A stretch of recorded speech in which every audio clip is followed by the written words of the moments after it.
believe that they would. I would think that they would be the first people, because Yeah, well, we're pulling sort of the anti-Russian data gathering thing yeah. All right. on you. So D, we are live on the networks. We got live. It is We got 9:30, network. and are you ready to make this happen tonight? I suppose I should. All right. I mean, it seems only fitting. Okay, here we go. On you. Ladies and gentlemen, it is Tuesday. It is 9:30 p.m. and Very Dead Ideas is brought back to you live. Tonight we're talking about some fun things. We're talking about animators and we're talking about voiceover actors. But more importantly, we're talking at you for about 45 minutes. Welcome to the program. Oh, this is my ride. Hey, buddy. How you doing?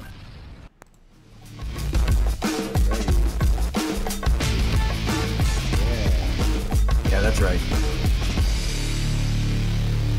Cool. Wow. Here you I need to go. lean back. There we go. Wow, we Yeah. actually went through that. That was like the most seamless intro we've had yet. That was eerie. That was Welcome yeah. to Very Dad Ideas. It is Tuesday night. It is 9:30. We are live streaming, and if you are out on any of the networks, whether they be Periscope or Facebook or Twitch or any of this stuff, please. If you're on Twitch Prime, you are watching some sort of sick Fortnite PUBG thing. You have missed those channels. You're on Very Dad Ideas. You're on Very Dad Ideas. So welcome, Darren. How are you doing tonight, my friend? I am doing very well. It's Tuesday. We're in the middle of the summer. There's a lot of camp style activities with the kids. That's true. A lot of time at the pool, which has been pretty cool, man. It sort of reminds me of summer, Yeah. being at the pool. Well, are you ready for tonight? Because tonight we've got a pretty cool episode. So what's an animator? Just let me just check my notes and see if I did the right thing. What do you mean? What do you mean voice actor? It all seem.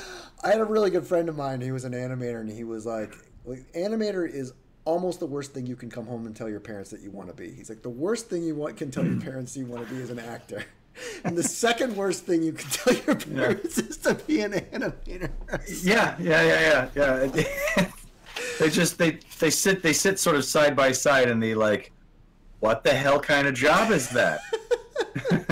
So tonight, frame of reference on your parents' face. We decided let's do some fireworks on this, of course. Oh my God! Look at that! Look at that! See, and there's some animation. So tonight we decided there he is. Darren would come to me with 3 animators, and I would go to Darren with 3 voice actors, and we would talk through these amazing art forms that are our life. You see what we did there? We each took ours and put it on the other guy. The other guy, we swapped. So come at us 3. Yeah, we swapped it. So, we've also got some other treats for the show later on. We've got some special guests that we'll be bringing in, and there has been a lot of money thrown into production on this episode, and I think you guys, this is going to be the one. This one's high tech, high fashion. High tech, lots of great content coming their way. But Darren, zipping in. We start our shows with a little DadVice. You said you were getting a little itchy to do some DadVice, right? So, but I mean, sort of the way we've been playing it lately. I kind of like this new sort of, you just sort of pop it. Nobody knows what anybody's talking about going in. Boom, sunk. Look at that. Was that did you do the level down on that? Yeah, Lord Darrell can hear me. I fixed the levels on all of that. Oh, that's awesome. Yes, that's right. It's that time. If you have a question that you haven't even answered yet, you've been DadViced. All right. So, DadVice tonight. Darren, this is my DadVice question to you. Okay. Which is, this is about relationships. As a dad, you're also a husband, if you're like us, we are. And I've reached this point multiple times, both with my wife and both for myself, where we get completely spent because the kids are screaming. We've got 2 kids. We're in and out. We're going to this place. We're going to that place. You got to grab this thing and go to whatever. And you've spent all of your energy. And then you get to a point where you're with your relationship where you basically just want to scream at each other. And then you have to kind of reel this back. What is your advice for this situation? How do you handle in a relationship where you want to maintain that level with your relationship and still be a good parent when all of your energy is gone? Right, and you're empty at the end of the day. That's true. Right.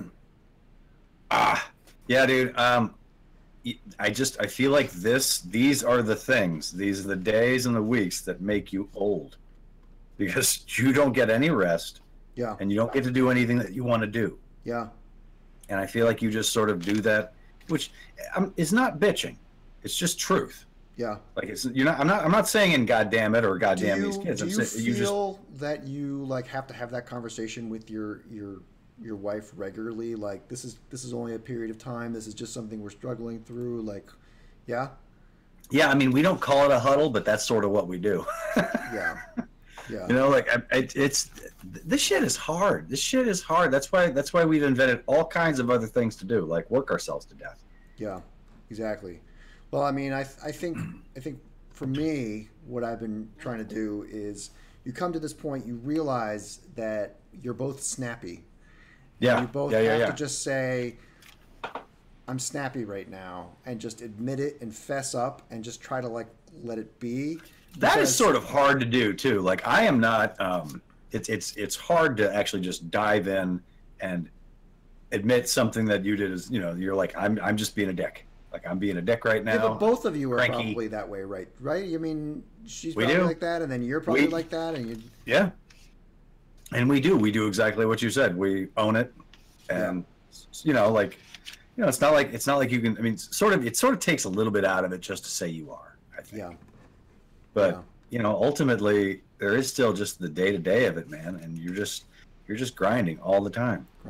All the time. And you sort of feel like, in a way, that you're sort of at each other about like little bits of minutes that you can take for yourself to like read a book or take a dump or like watch 15 minutes of a show or just Yeah. It's always really tempting also to be like, oh, I'm out. Let me just like take an extra 10 minutes for me, even though it's on the other person. But but you also are like, no, let me go back 5 minutes early because I'm trying to help them. And it's always this like this time resource like management thing that it's a huge struggle, right? So yeah, well, a lot of times like people refer to their the significant other, their wife, as their partner. Yeah, and the only other way that works is if you guys are some sort of detective group. I mean, like you have to normally call somebody your partner. You should be on the force with them. Yeah. But you sort of have to make the exception for like, people who have like chosen to like slog together and have kids too, like however it is. Like, either them or their blended family, just like pushing along with just like children, I think is, like, and it's hard to be extra kind to that person because you can sort of blame them for all of your things, right? You'd be like, you made these kids. I didn't make these kids. Yeah. When really they could just flip that and it's you really wanted these kids. Yeah. And, at the end never to be like, well, you wanted kids. Like I try never to be that way. Well, yeah. And I think ultimately you're both holding the bag. Yeah. And it's just fucking heavy all the time. And I don't know. I think that's why people, people turn into workaholics, people turn into alcoholics, people turn to a lot of different things. It's a way to deal. Yeah. Some out here in Northern California, they put the stuff in these gummy bears out here, and they have all kinds of things. Medical treats. Little medical treats you can avail yourself to from time to time. Yeah. As long as you don't go nuts. Well, Darren, before we move on our main segment, I want to say that you've been running with Mark Hamill on your screen for a while there. And I just got my hair cut, and I feel like I don't deserve them anymore. Right. So I've decided to actually upgrade your badge tonight. Okay. So we're going to take it off, and I'm going to put a little Mr. Bruce Campbell next to your corner there for the time being. So look at that stately man. That's a little bit of an upgrade there. So this is pretty good. I'm happy. I'm happy with this this situation. Not this. This is entirely weird. But that T to B, that whole area. But this. Yeah. Well, I'll have to replace him here as well. But that's the newest upgrade. So this is really nice. I really appreciate that because I feel bad, right? They did like 3 seasons of Ash and the Evil Dead. They're on It's probably Stars. Good that way, right? I mean, you had a good. I think it probably was. I know that they want to do like 5 because everybody wants to do 5 seasons. Everyone wants to do 5 seasons, but you know by the 4th season you're like, we shouldn't have done 5 seasons. Right, exactly. The first 3 are usually the best. Of course. Anyways, so tonight's main segment: 3 animators and 3 voice actors. We're both going to come at each other with each other's art form and chat through that. So called Chat Foo. Chat Foo. Yeah. All right, Darren. Your Chat Foo. What is your first animator? My first animator. My first animator, and it's always the one that first comes to mind. Okay. even though I know it shouldn't be. Yeah. Is John Crickfalusi. John Crickfalusi. That's an interesting choice. Okay. Spumco creator. I feel like, my freshman year in college and Ren and Stimpy. That was but I mean, like, he tried to do it again recently, and I feel like it was not as good. It was not as good. It was back in the day when he was kind of in this. Well, I guess he's a little bit older here now, but like this is the dude. Ren and Stimpy was seen as like garbage by some people, but it was a really innovative, fantastically rich, complex. I mean, he pushed these characters way beyond their it was like a crazy vision. Great first choice, man. I mean, appreciate it. I just, the thing is that this one is sort of what he's the most famous for. A lot of animators worked in a lot of different fields, and as you get further along, but like sort of this almost a contemporary, right? But maybe a little vintage. Yeah, he's a little. I would say the generation before. Yeah. Me. The other thing that was interesting is, here's him with Matt Groening. That's cool. One of the things that was interesting is that what Crickfalusi really kind of got his stride on was, remember they redid Mighty Mouse?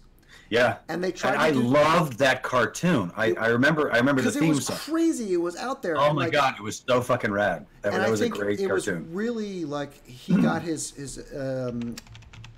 he got kind of his zoom zoom zoom zoom. Here he comes, that mighty mouse. Crickfalusi. Like a wolf on the blue, with a heart that's true. Yeah, I mean, you can stay the early. Yeah. The early. Yeah, there's the bull who's like Mr. Like there's a Mr. Horse character there. And, right. I mean, so this was the Mighty Mouse Redux that he did was a lot of the reason why Ren and Stimpy he was able to push.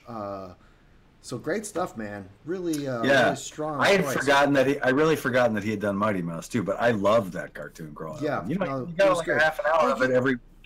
And I mean, I could talk a lot about Crickfalusi, but this is a really, really strong choice. And maybe we should talk about Ren and Stimpy some point. Like, I feel like that was a really great cartoon. I feel like this might lead to another show because we might want to do like a deep dive on some of the stuff. On some of the stuff that we get to. Yeah. Cool. All right. Well, I'm gonna start with my first. I chose 3 that so these are voice actors. So the first voice actor that I want to, and this also kind of comes up to what makes a good voice actor for me. And this I want to sort of get into that discussion. My first one is H. John Benjamin. Oh my God, I love him. So good choice. I love H. John Benjamin because he doesn't really actually do any voices. It's just that his timing and his improvisational genius is like you can hang a cartoon on it like Home Movies and Archer on it. Like, I mean, is there any doubt that the reason that Archer is what it is because of H. John Benjamin? Is because of him, yeah. I even liked his. He had a show, H. John Benjamin Has a Van. Right. And I love that. I mean, not all of them, but I mean, I did not see all of them, but I love the ones that I saw. But have you seen Home Movies? Right with Home. These guys, yeah. Yeah, so I mean, the show was essentially improvised, and it's a lot of what we've been talking about trying to do on this show, which is like, can you create animated characters that have like that improvised feel to them, as opposed which to sort of leads to Rick and Morty, but again, that's another different. Is that mainly improvised? I mean, it just has an improvisational field. I think Home Movies sort of informed that a little bit. Gave it. Yeah, and then it influenced. I mean, it was Dr. Katz as well, and then H. John Benjamin went on to do Archer, which I feel is also all kind of improvised, but his voice itself was, I think, part of the reason that the character is just like So because it's not really good animation, it's just kind of like no, it's like a whole Made in Georgia thing. This house that does this because they did Frisky Dingo, man, and I fucking love that cartoon. And they used a lot of the same voices plus H. John Benjamin. Yeah. This is I've never watched the what was the Bob's Burger? Is Bob's Burger that he also does? Yeah, he does Bob's Burgers as well. He's Bob. Yeah. So I mean, great. And he does. He's been on everything else. He's like on all of the other. Name a cartoon. He's done a couple of. But he's made a voice acting career out of just being that voice. Basically. Yeah, it's fucking dynamite, dude. Dynamite show. Great. Okay, well, what's your second animator then? My second animator is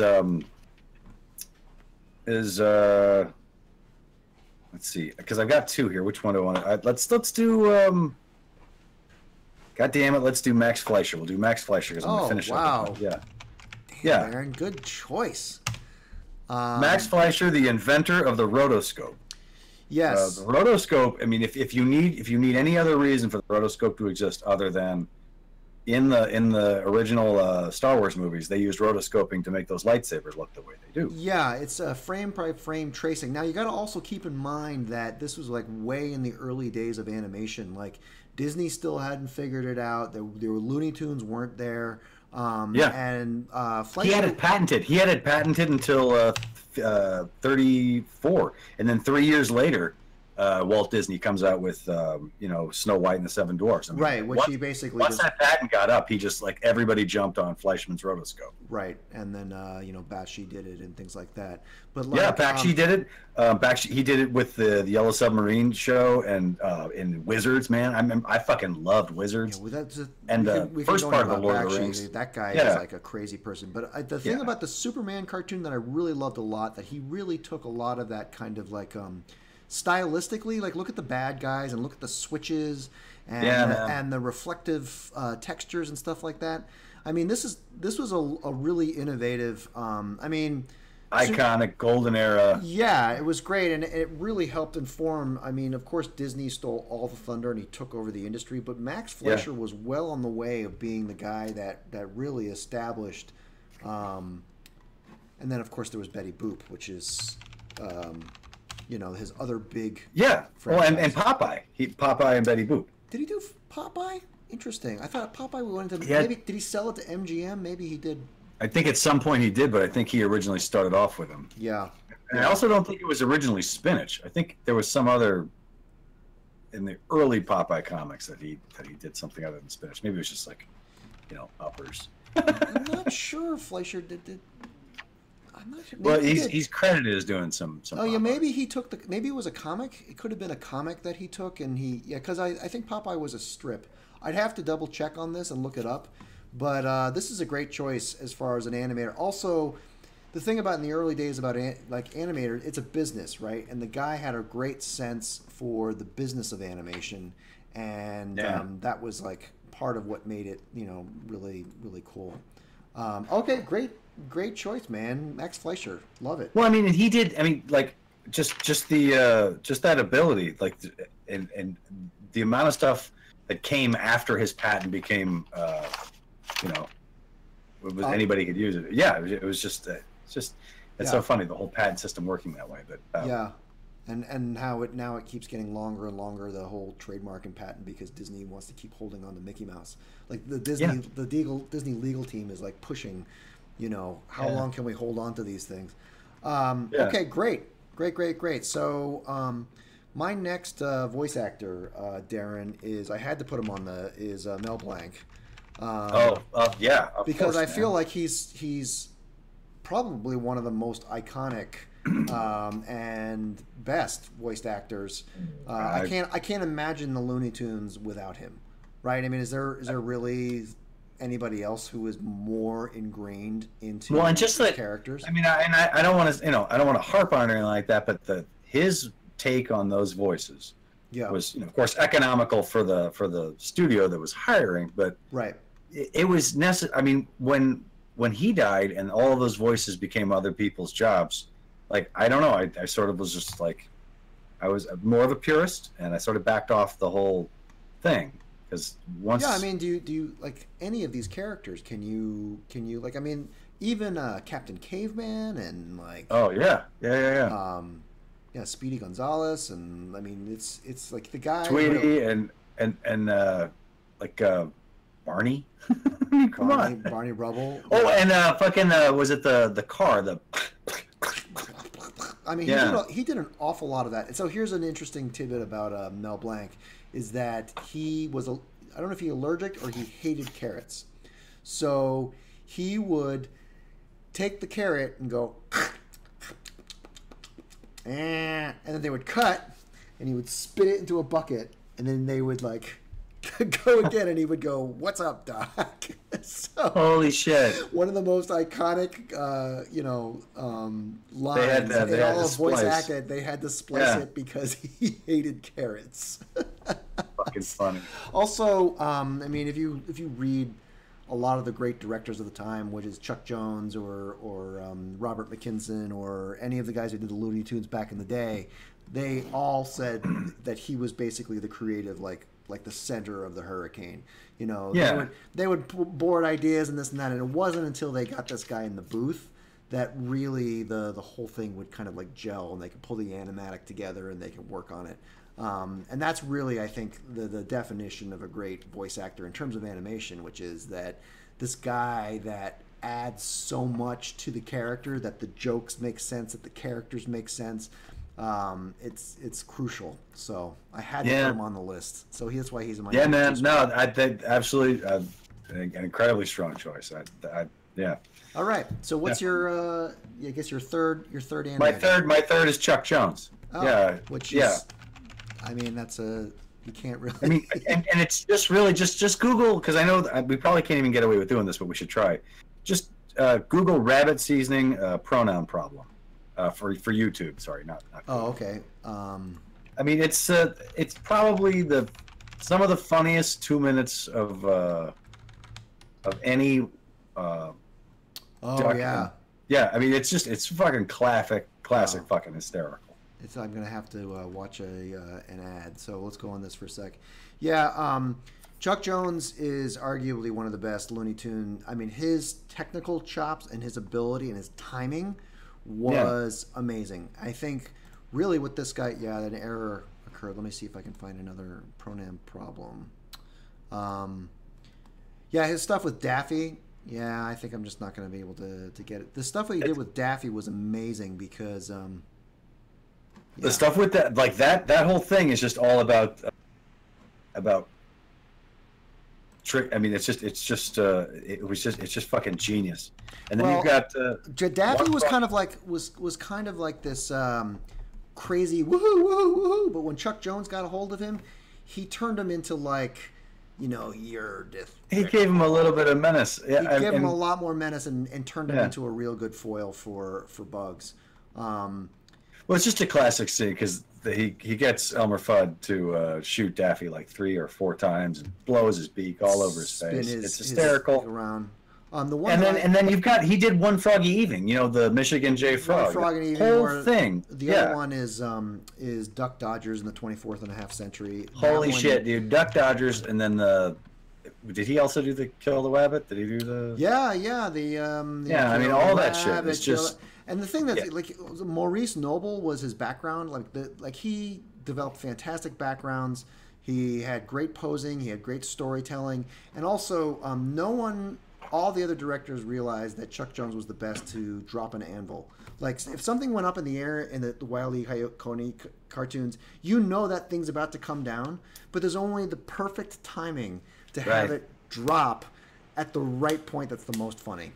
And that's what Chuck Jones was a master of.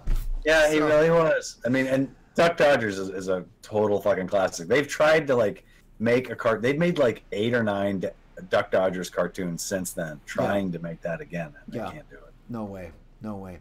Well, my last voice actor is kind of an obscure one, but actually it makes tons of sense if you know me at all. It is Chris Latta. Do you know who this guy is? So this guy, he actually had. Go ahead, do your thing, because I'll much like H. John Benjamin. Oh my God, his voice was specific, and he was able to drive a character. I believe that the character of Cobra Commander and Starscream was entirely driven from the personality inflicted from this guy. And he was a stand-up comedian and whatever. He was a stand-up comedian. And he did a bunch of different stuff, but how iconic is the voice of, in 84 to 86 of Cobra Commander and in Starscream? Dude. And he did not live a long time. He did not. He died in his 40s, unfortunately. He had IMDb him real quick. And if you don't already know this, he was in Star Trek too, right? He was in a couple of episodes of Star Trek. TNG, right? Yeah. So Chris Latta, or Christopher Collins. And the thing that I absolutely love the most about this guy is that Married with Children, Deep Space Nine, Stop at My Mom. Yeah, but look at that. There he is. Who is he? Right there under the Simpsons. Yes, that's right. He was the very first Mr. Burns. He was the original Mr. Burns. He was the original Mr. Burns. So, and we can go into this if we ever do a Transformer episode, but Starscream is a bad guy, but he is like conniving, and the same thing with Cobra Commander. He's like a bad guy, but he's kind of conniving and backstabbing and whatever, and that all came from the voice. Yeah, you know. Man. That's what's so cool about it, is that he's able to really like have this ability to infuse that into this. Well, and you remember, of course, there's a Transformers episode where Cobra Commander shows up. That's true. Well, you don't really know it's him, except at the end. Until the very end when he screams "Hail Cobra" or whatever. Yeah, Cobra. Yeah. Yeah. So Chris Latta is my last choice. Yeah. So maybe at some point we'll have some time and I'll be able to go really deep into the personalities of Cobra Commander and Starscream, because it's great stuff. It's fucking dynamite. Well, we of course have rambled way on in our first segment. We did. And this is crazy long. I have no idea if anybody's even watching. It doesn't look like anybody. No one should be. Yeah, no one should be. So let's call your friend up here, D. Oh. And as I'm taking a water break. Before we come back into our live draw, we're going to listen to some Jen, and then we're going to do another special treat, a new thing that we've been working here on Very Dead Ideas. Yeah. So stick with us, and we will be back in just a moment. Yep.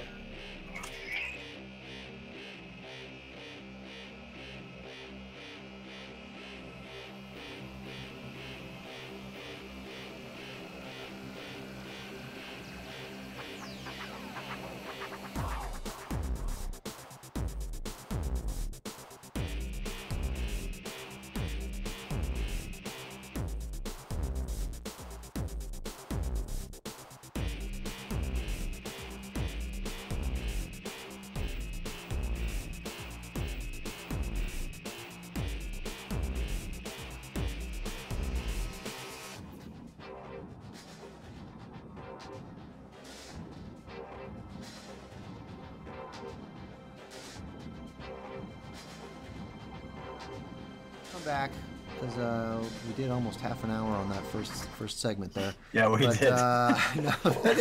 This is an extra long episode. Long episode. No real reason. It is. All right, so Darren, as you know, I've had a couple of hard time recently, so I had to start driving for Uber. Oh my God, you what? Yeah, I had to start. No, you don't. No, it's a great experience because you get to meet a lot of people. How is it good? Well, I wound up putting a camera in the Uber itself. And, oh, you did? Yeah, and so I was able to record one of the sessions of me in the Uber. This is all Kashaza. Now, this is interesting. So you did a little. This is going to be great. I can't wait to see what this looks like. So let's go ahead and roll that clip. This was a session from earlier on today. So here we go. All right, sir. Welcome. Where can I take you? I already told you where you can take me, you boob. Right. Well, I'm afraid I'm not really familiar with Eternia, so. I want you to take me to Ralph's. I'm low on supplies. I see. And Snake Mountain. I see. Blistering boob. Do you mind going to the Ralph's down on Broad there, or do you want to go to the one? That one is janky. I'm not going to be seen at that Ralph's. I want a higher class. So Whole Foods. Ralph's. Or a fresh fare. Take me to a Ralph's fresh fare. Okay. Well, thank you very much. I could write a book about what you don't know. And I know that you are a muscle-bound buffoon. Oh, wait, I'm sorry. I was talking about my other nemesis, He-Man. Oh, I know him. I drove him to Ralph's last week. He really loves... You brainless half-wit! Pathetic pinhead! Come over here! I'm not paying you a dime! Well, I'm going to give you 5 stars. You've been an excellent guest. 5 stars? I want 6 or 7 stars for me. Wow. So, Darren, that was my my first Uber experience. It was you rolled with Skeletor? I did. That was pretty cool. I feel like he would not tip very well. Did he have his Havoc staff with him? I had to put it in the trunk. You know the rules with Uber. You can't put Havoc staff. You can't just be bringing a Havoc staff into a car. We'll see. Maybe if that works, we'll bring future people on an Uber. So who knows? Who knows? Will show up while you ride for Uber, my friend. Let's go to a quick live draw. Shall we? Yeah, let's do it. Let's do a little live draw. We're doing an al fresco tonight, aren't we? Yes, we're gonna do it on paper tonight. So, what should we do? Let me see if I can zoom in on the paper. The paper. What's that? Configure video. Let me see if I can zoom in a little bit. Great. Look at you. Okay, so what are we live drawing here, D? It doesn't look like we have anybody. Like a massive hand behind me. Let's see. So, I feel like we need to draw like Daffy Duck with his duck bill all messed up on his head because like Starscream shot him. Hey, Mary Beth Henry Jennings says hello. So, yeah. Hey, Mary Beth. Yeah. So, yeah. I don't know. My sister-in-law. Oh, is it? Let me see if I can do Daffy Duck. I'm not really familiar. I think he kind of looks like this. You know what I need to do? I need to look. Let me cheat. Is it okay if I cheat? Dude, that's how I've gotten this far in life. That's it. What did you say you wanted Daffy Duck doing? You wanted to getting his bill blown off by Starscream. I don't know. Seems like a tall order. By Starscream, you sure? Well, but I mean, maybe the gun could be like a blunderbuss, so that way it's less. This is what Chuck Jones always did. He always did like eyelids that were half-mast. Oh yeah. Right. Yeah.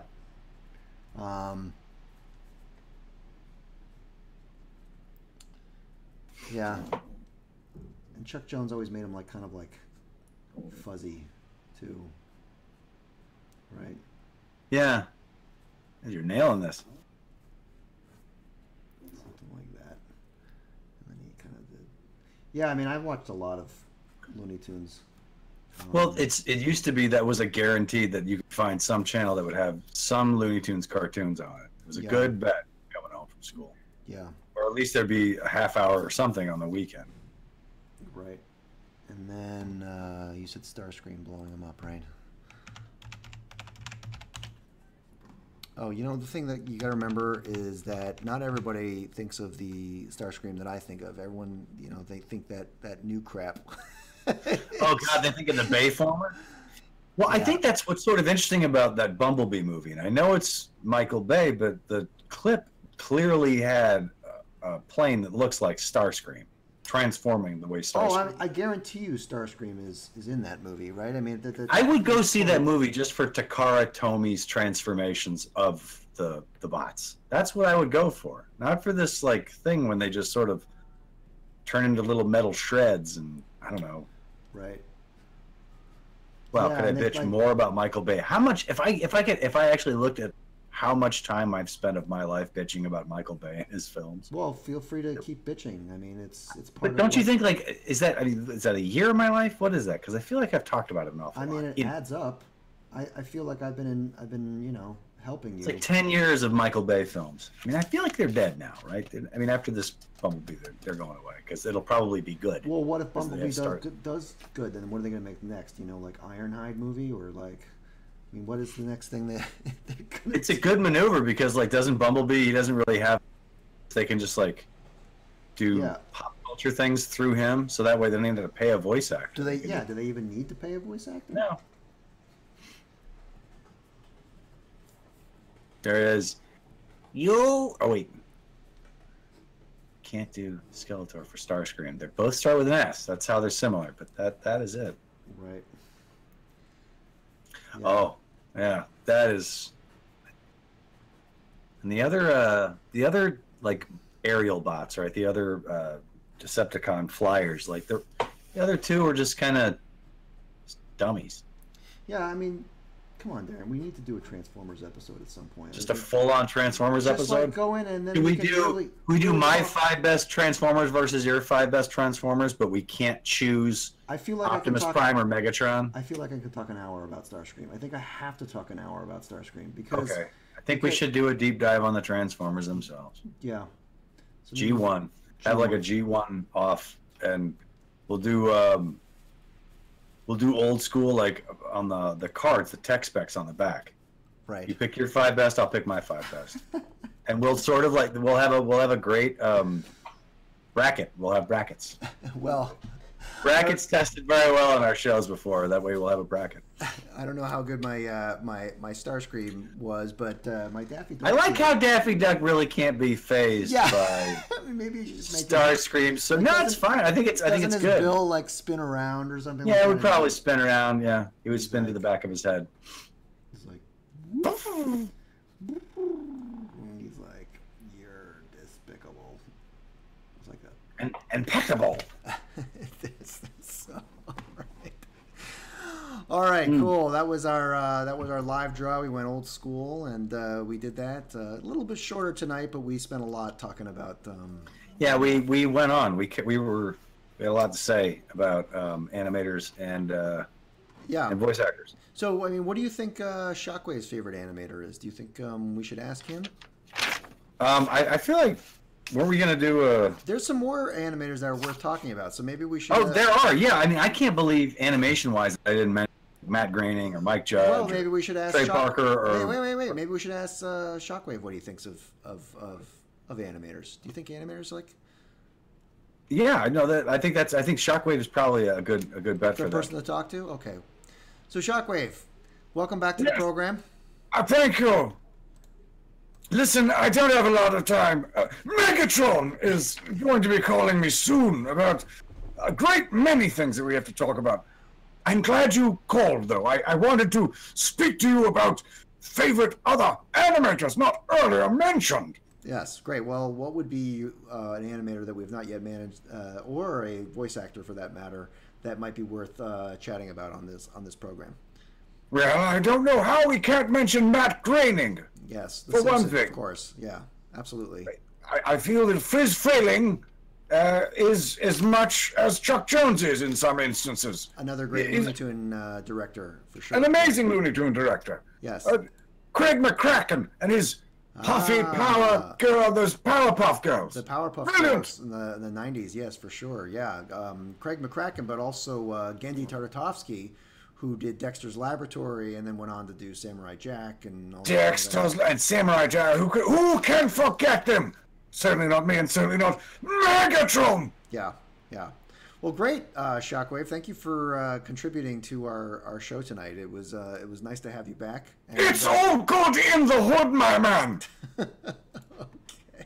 I have to go pistol shooting with a smaller version of myself. All right, Dee, let's take a quick break, and we're going to come back with our rapid fire recommendations. Rapid fire recommendations. All right, we will be right back. We'll be right back.